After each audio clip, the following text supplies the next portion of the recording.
We got some major federal takedowns that just dropped, and every single one of them proves the same thing, that the feds are hunting drug lords and child predators without mercy. First up in Sacramento, we got Delanius Ward, 57, from Elk Grove, who thought he was running a smooth operation, moving H, Blow, and Fetty across the country from California all the way to New Orleans. He sat as the manager and supervisor over a network that flooded streets with poison for 60 straight days. Wiretaps caught him directing deals until agents kicked in the door and found Blow and Fetty right on him. Ward pleaded guilty in December 2024 and just got slammed with 9 years in federal prison. His crew is crumbling too. Albert Gurley took 7 years for H. Manuel Greenhalgh caught 3 years and 10 months. Kevin Yancey from New Orleans pulled 2 years and 11 months. And 3 more co-defendants already pleaded guilty, with sentencings coming in May and June 2026. We'll have follow-ups on that case. Even the Forest Service was involved in this, and local California agencies from CHP to Sacramento PD all linked arms and ripped that pipeline apart. 9 years for a Fetty boss who stretched his poison coast to coast, and that's what accountability looks like when agencies actually work together. Right after that, in San Diego, the FBI Violent Crime Task Force and Homeland Security Investigations spent 16 months burying Asian Crips affiliated ICE dealers in Mira Mesa and beyond. Wiretaps uncovered buys, confidential sources, and built the case brick by brick until over 200 cops stormed 4 search warrants across National City in San Diego. 7 arrests that morning, plus 4 more earlier in the week, and 11 total defendants now facing heavy federal charges for flooding the county with ICE. Muriel Burles, Eric Rose, Roy Elizaga, Rex Hernandez, and others. Clyde Johnson, along with Albert Mora, Jason Cuela, and some other co-defendants, and one caught with ICE and Fetty on him. Most are staring at conspiracy to distribute over 50 grams of actual ICE, carrying a mandatory minimum of 10 years up to life. The rest facing, 5 to 40 years. They seized more than 11 pounds of ICE and 2 firearms during the raids. U.S. Attorney Adam Gordon called it turning neighborhoods into open-air drug markets. That's something we've talked a lot about on this channel, and it does what it does. They just handed the streets back to the communities. 11 gang-linked traffickers in cuffs and over 11 pounds of poison off the road, and that's how they can work together to shut down a pipeline. Then things get even wilder out of Washington, where a man named Samuel Braxton, 57, aka Fats, from Temple Hills, Maryland, proved that prison can't stop determination of a kingpin. Already serving time at FCI Fort Dix in New Jersey for a prior federal conviction, Braxton used to smuggle a smuggled contraband cell phone to run orders straight from his cell, with foreign suppliers pumping quantities of Fetty analogs and H, with street crews like Wayne Glenf and Randy Rogers were some of his co-defendants that coordinated the shipments through California, Texas, and Florida. They tracked payments, demanded his cut, and even complained on wiretaps about his allowance when partners shorted him.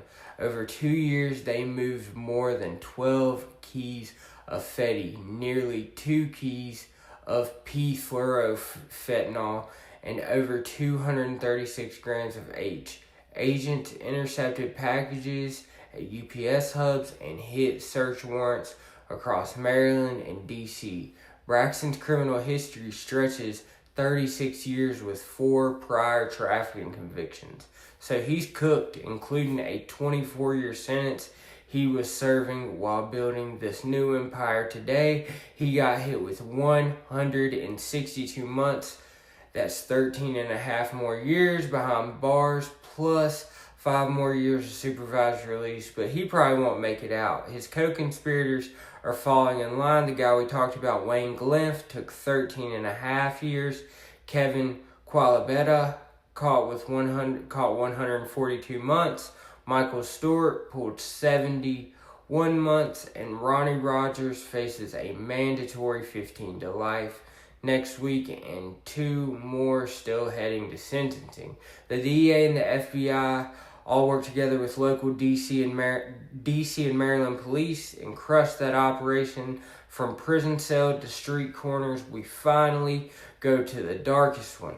Caleb Christopher Merritt, 26, of Spring, Texas, known online as E-Terror, was a convicted rapist already serving 33 years in Virginia. Decided prison wasn't going to slow him down either from leading a child exploitation cult. Merritt just pleaded guilty in Los Angeles to running a pronounced cult, an online network of predators dedicated to grooming vulnerable young girls, coercing them into producing cheese pizza, abuse material, self-harm videos, while pumping their minds full of neo-Nazism, nihilism, bondage, gore, and sadistic ideology. Merritt and his co-leaders, Clint Johnson, Lopeka Nokiyama, a.k.a. Borge, a.k.a. Whoops, Rohan Rain, and Colin John Thomas Walker, aka Wrath, acted as administrators, hosting servers, controlling access, directing victims, and building what they called an army of broken followers. Remember those names, y'all, because those are monsters. They target at least 5 minor victims, degrading them, and then forcing them to make self-harm content. They face a mandatory minimum of 20 years up to life. And his sentencing is January 2027. The co-defendants, there's some afterwards, but we'll be following this case because we want to see what happens with these monsters. And one of them is out of France, awaiting extradition, but Homeland Security investigations and the DOJ National Security Division unraveled this nightmare through electronic evidence and victim reports from around the world to bring this together. Four cases, 4 brutal reminders, Fetty networks stretching coast to coast, ICE gangs turning neighborhoods into war zones, and kingpins directing empires from inside a prison, and then sick cults preying on children with extremist poison.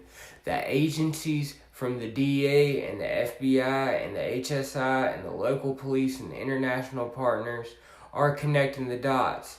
And if you're in this shit, they're coming for you and locking these operators down. Sentences are dropping and poison is coming off the streets.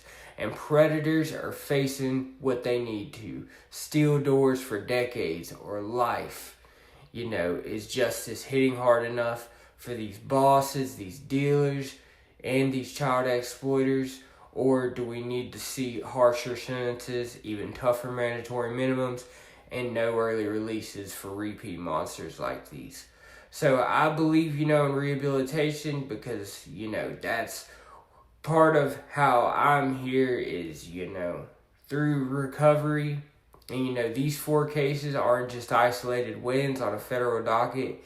They matter because they strike at the heart of about what's tearing apart American streets, families, and kids in 2026. These drugs aren't abstract poisons, they're the engines behind the overdose crisis that still kills tens of thousands, and even somebody in your personal life has been through this or is fighting this battle or has lost someone close to them. It's not a game anymore. The majority of opioid deaths over the years is driving waves that hit these cities we've talked about, like Sacramento, San Diego, and DC's, and everywhere in between. When traffickers like the guy we talked about, Delanius Ward, move key shipments coast to coast, or the other guy, Samuel Braxton, runs a prison cell empire, importing Fetty analogs, they're not just selling product, they're flooding neighborhoods with something so potent that, somebody who doesn't have a tolerance, a single dose, it can kill them. Families lose sons, and, people use daughters, parents bury children, and communities watch emergency rooms overload. We've seen it too many times. We're tired of these kids growing up with parents, and every kilo seized, every boss locked up means a few laced pills, in these communities, a few less bodies dropping, maybe some people not being able to get what they need to get treatment, to drive these overdose numbers down. In many states, these busts show how multi-agency teams actually disrupt supply chains instead of just playing whack-a-mole like we've seen for years on street corners. This whole thing has just exploded, and it's something we gotta, to keep a close eye on, Over the past 2 decades, from regional problems into every part of the country, including heavy impacts on places like where I live in Virginia, all the way across the country to California. We've talked about every part of the country on this channel. And, it shows no bias. It doesn't care if you're black, you're rich, or you're poor. It's gonna come through your life like a tornado and leave you with nothing but pieces.